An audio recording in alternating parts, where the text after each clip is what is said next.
in life, we want to achieve goals. We want to become better. We want to develop ourselves. We want to make the best out of our time here on this earth. And today, we have a very special guest that not only does things for her own good, but for others.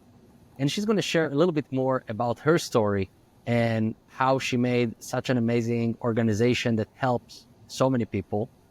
Her name is Yocheved Kim, the founder of Sword of Iron, and she's going to share a little bit more about it and her life from Tel Aviv. How are you doing? Hi, Yuval. How are you? I'm very good. So I'm very excited for you to be here on the podcast and share your Me story and too. insights. So Thank maybe you so give much us for a little, having me. give us maybe a little intro about you. What is it that you're currently doing? What is Sword of Iron for our listeners? Sure. And what brought you into doing it? Yeah, of course. So I'm going to start from the beginning, okay? For everybody, every Jew across the world, every Zionist across the world that really loves and cares about Israel, I think we all woke up with the same horrified feeling on October 7th of just utter disbelief of what was happening in Israel. And I have a brother that's serving in the army and has been in Israel for the last 7 years. And on the 7th, he was at the same party that was happening in the south, was also happening in the north, and he was at that party. And his friends came and got him early in the morning, and he drove straight down to the south and was down there by early afternoon, fighting and clearing kibbutzim. So I woke up, I was living in Dallas, Texas at the time, working in construction sales. And when I woke up on the 7th, I will never forget it. I had a single text across my screen. It said, "Do you see what's going on in Israel?" And I was absolutely horrified. I opened my phone and I'm on all the Telegram chats. So all the videos just came pouring into my phone. I watched literally everything. I immediately called my brother. He wasn't answering. I called one of my friends. He wasn't answering. I couldn't believe what was going on. And so, I started just Googling, looking at things, watching all the videos, and I decided I needed to come to Israel.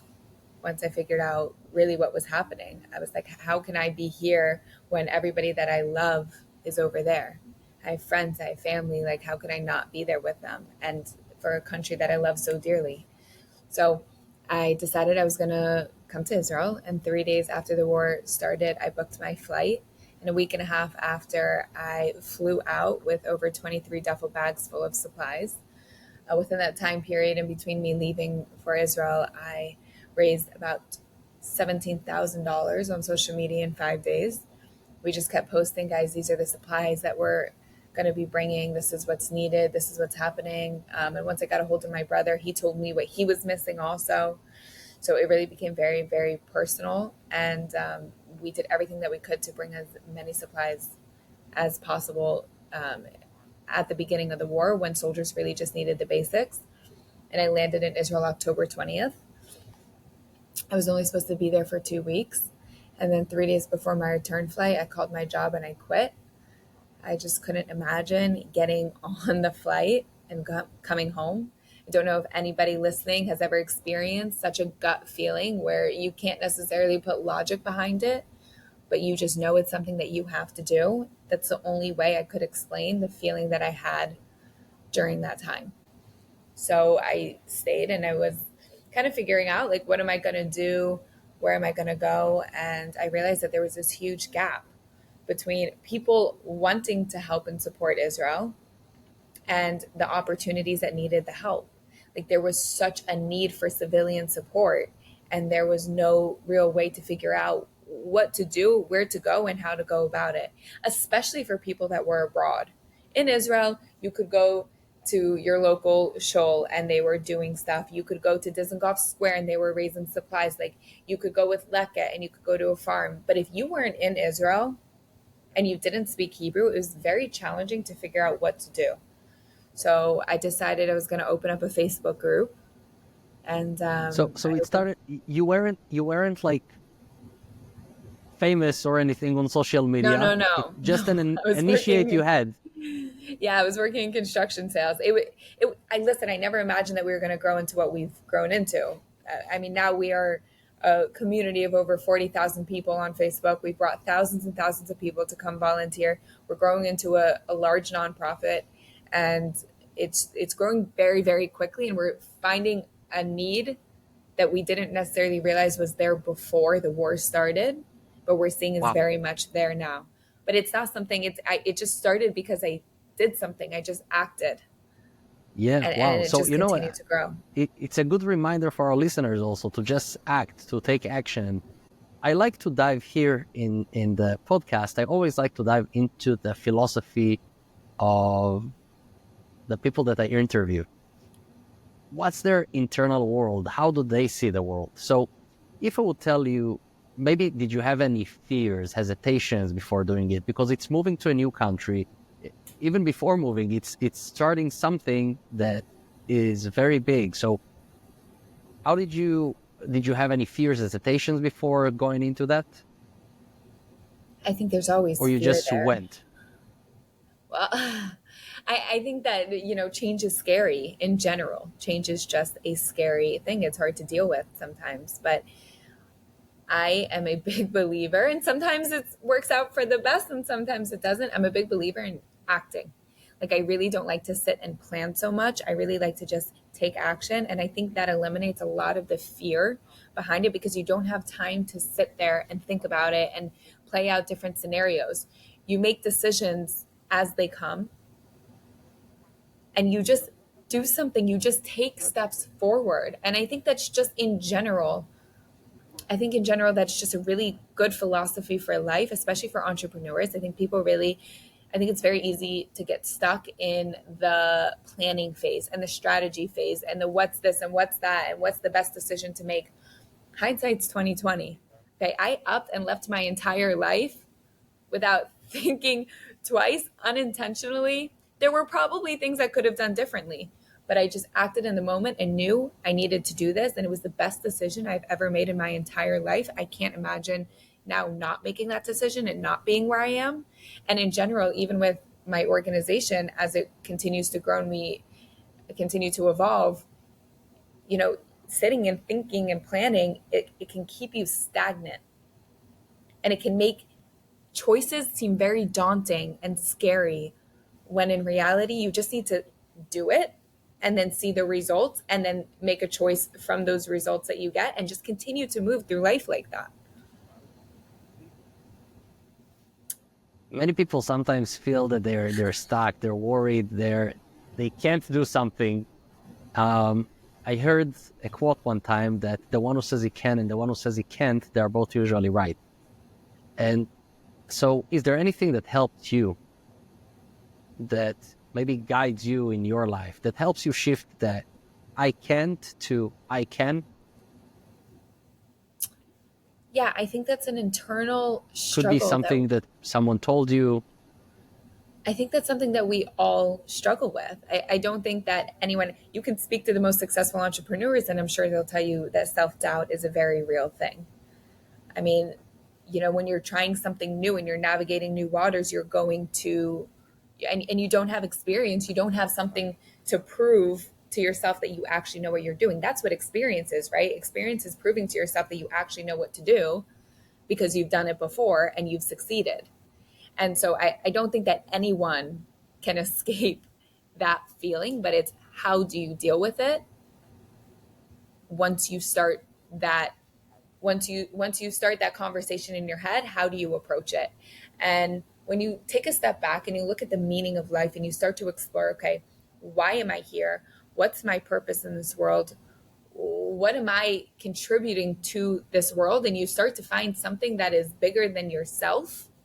You start to understand that if you don't do it for the world, you are then stealing from the world. You're taking something from the world because you have something to offer and something to give. And so I think that when you can look at the things that you want to do in this world and link it to your purpose and your meaning, I think it can help really eliminate that. And also just understanding that people will make mistakes, and it's just a part of life. The more mistakes you make, the more experiences you have, the more stories you have to tell. And you just have to be okay with failure. Once you come to terms with the fact that you will fail and people may not believe in you, okay, Sababa.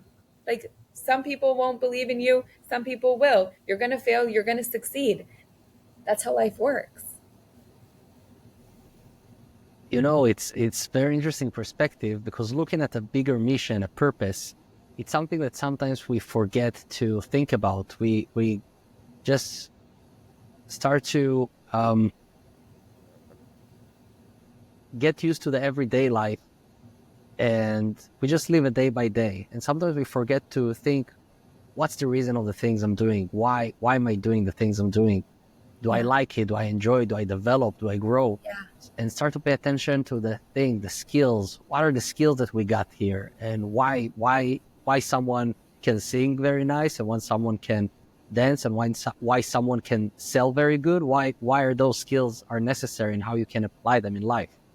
And it's something that it's important to remember. So is there anything that, sometimes it's hard to say good things about ourselves, but maybe a Yeah. certain skill that you appreciate in yourself, that you think that helped you um,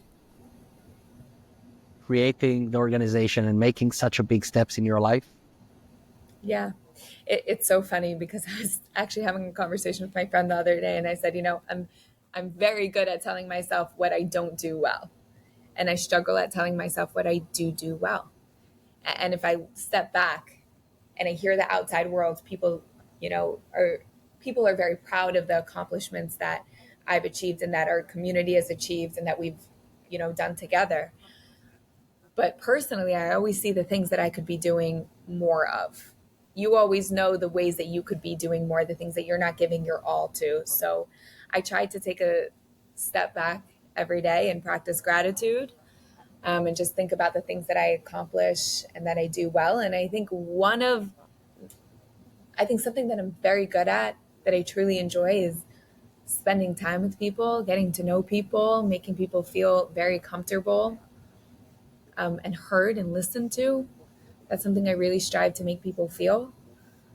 I really would love for everybody that meets me to walk away feeling warm and comfortable and like supported, understood. I think that's really important. I think to come and approach every single conversation from a humble perspective and understanding and seeing what everybody that you speak to can teach you, I think is really important. And I think I do that very well. I love it. It's such a great skill. First of all, because everywhere you go, there are people. So you have to Yeah. communicate whether you like it or not. Um, and and it's very important to be aware also that of our strength, because we can use them to help others. And Yeah. I feel, maybe there is something that you can share with our listeners to help them develop their communication skills to approach to people, because sometimes each of us have a certain unique skill that we got it. And if we can share it with others, others can learn and grow also and develop this skill 100%. in them. So is there anything that you can maybe think with yourself, what our listeners can do, practice to develop their communication skills and approach people much more easily? Yeah, totally. There's a few things that have really stuck with me over the years. Number one is when you're speaking, or when you're sitting in a room and everybody has to go introduce themselves, and then you start thinking in your head and you get nervous, and then you're not listening to other people around you because you're just thinking about what's in your head. Taking yourself out of your own head and being able to really listen to what others are saying and pay attention to them on a deep level and try and remember certain things about them. I'm somebody that's not great with names, but I really try to remember specific things about people. Because when you run into somebody again, you want to be able to say, "Oh my gosh, how's your family? How's your brother? How was your trip?" That makes people immediately warm up to you and open up. Also, I heard this quote from Jordan Peterson, and he says, "If you're bored in a conversation, you're not listening enough." And I think that's very powerful. He says people are fascinating. They are so interesting. And if you really listen to what other people are saying, it's absolutely fascinating. And ask questions, intrigue people, get people to talk about themselves. And fun fact, the more you get somebody to open up and talk about themselves, the more comfortable they feel and the more they trust you. And so if you want to build deep friendships and deep connections quickly, open people up by speaking with them and getting them to talk about themselves. And just listen. Just And really deeply listen. sometimes it could be, it's such a great idea. Sometimes it could be even something simple. People many times think of what question I should ask. Sometimes it could be something as simple as tell me about yourself and Yeah. just Tell listen. me where you're And from. Oh, did you like where you're from? Or if somebody tells you that they have a hobby like surfing. Okay, well, why do you like to surf? Isn't the ocean scary? How do you keep yourself from being scared when you're out there? I'm scared of the waves. You know what I mean? Like engage people and get into the details. If you don't know what to ask, pick a detail and ask a question about it. that's such a great idea, such a great tool, and such a simple one to use. And Yeah, it is. so something interesting, as a mental coach and a human analyst, what I do as I work with people is to pay attention to information they give away all the time. If it's their body language, tonality, the structure of their words, what is the patterns that they use. You're And we always give away a lot of analyzing people. information, always analyzing, but not, sometimes a little more, a little less, but it works. The analysis keep on working. But paying attention not only to our words, because as we focus many times on our language and what words do we use, it's not only that. We can listen through the body language of a person when they share something and their body language changes in a certain way. We can understand that they had something internal that happened at a certain moment, or their tonality goes up or down, or they sound sad, they sound happy. It's paying attention to those little details and ask about them also politely, it could be. Yeah. So just being aware of the verbal and nonverbal communication can take those skills always into the next level. There's this fascinating book. It's called The Law of Human Nature. It is a dictionary. It is a huge, huge book, but I cannot recommend it enough. And the first chapter, it's such a good book. Such a good book. It will teach you so much about yourself and other people around you. And the first chapter talks about this whole second language. And that's the language of your body, the words that you say, like your tonality and the structure of your face and you know what I mean? And people say so much without saying anything. Exactly what you're saying. And when you start to pay attention to it in other people, you start to really, first of all, that helps you understand others more and be able to pick up on social cues.